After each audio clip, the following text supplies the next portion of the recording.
जिसके यहाँ बेटी होती है। इसलिए हमें नारी जाति का सम्मान करना चाहिए। आपने सुना भी होगा नारी पूजन पे, वो एक श्लोक है, शायद मुझे याद नहीं आ रहा है, अत्नास्तु पूजन्ते रमन्ते तत्र देवता। जहाँ स्त्री की पूजा होती है उस घर में खुशहाली हमेशा रहती है। तो देखिए बेटी की जब की शादी हुई तो वो जाने लगी तो मन में विचार करती है कि आज तक जो हमने अपने जो दिन गुजारे हैं मायके में, तो कैसे दिन गुजारे, अब हम ऐसे घर में जा रहे हैं जिसको हम पहचानते तक नहीं है, जिसको हम जानते तक नहीं है। और मन में विचार करती है और कहती है वो बेटी, देखिए हम आपको सुना रहे हैं, शायद आपको 1 करोड़ बेटी की कुछ अच्छा लगे। कहती है बेटी कि काहे खूब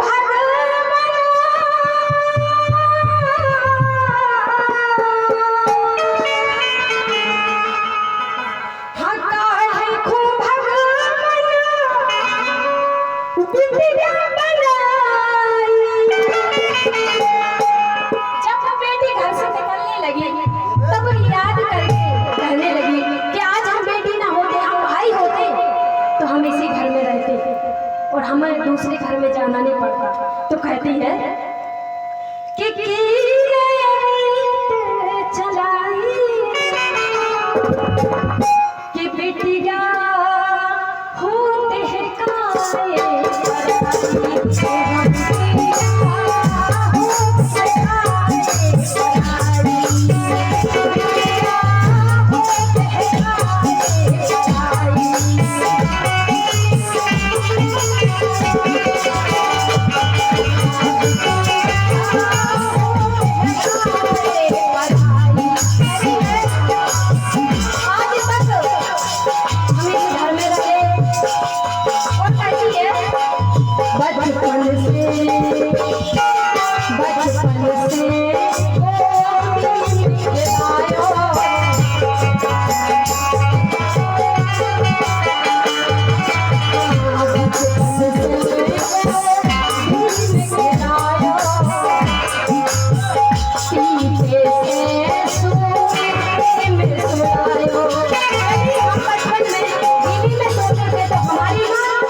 तब उसने देखा घर की भौजी सुख से सोए, घर की भौजी सुख से सोए।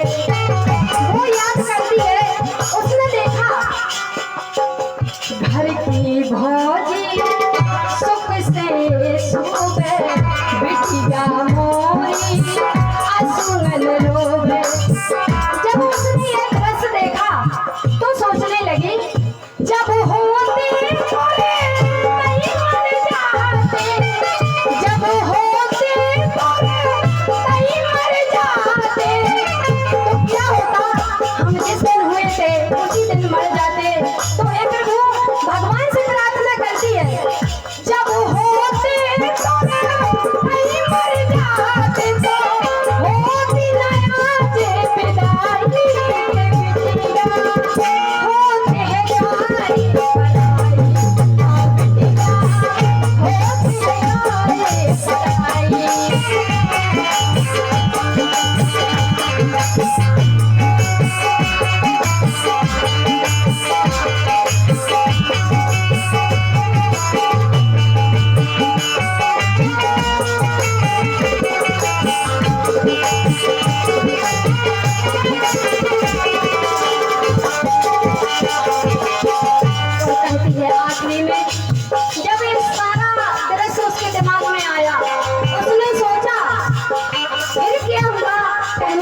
विधना तेरो खेल निराला।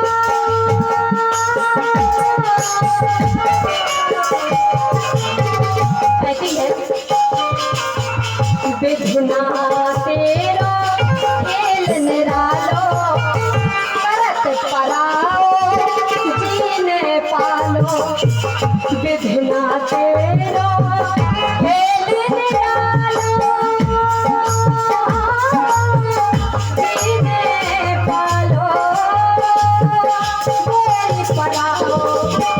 विधना तेरो खेल निरालो, करत पराओ जीने पालो। आंखों में सोचने लगी, हे विधाता तेरी ये कैसी रीति है। राजा जनक ने भी अपनी बेटी को विदा किया, हिमाचल ने अपनी बेटी को विदा किया। जिसकी यहाँ बेटी हुई उसको पराया होना ही है। तो वो विधना को सोचने लगी और विधाता से कहने लगी, हे प्रभु ये कैसी रीति है आपकी। और कहती है विधना तेरो खेल निरालो, करत भराओ सीने पालो। भैया बोले ना बिसरइयो। आज हमारे भाई शीलचंद ने जो कार्यक्रम किया है, कितना अच्छा कार्यक्रम कराए हैं। सुंदरकांड भी करवाया है कि बड़े धार्मिक प्रवृत्ति के हैं। बस थोड़ी छोटी मोटी गलती हो जाती है, ऐसे चलता है। क्यों भैया बोले ना बिसरइयो। और हमारे भैया और भाभी से हमारा ये कहना है, भैया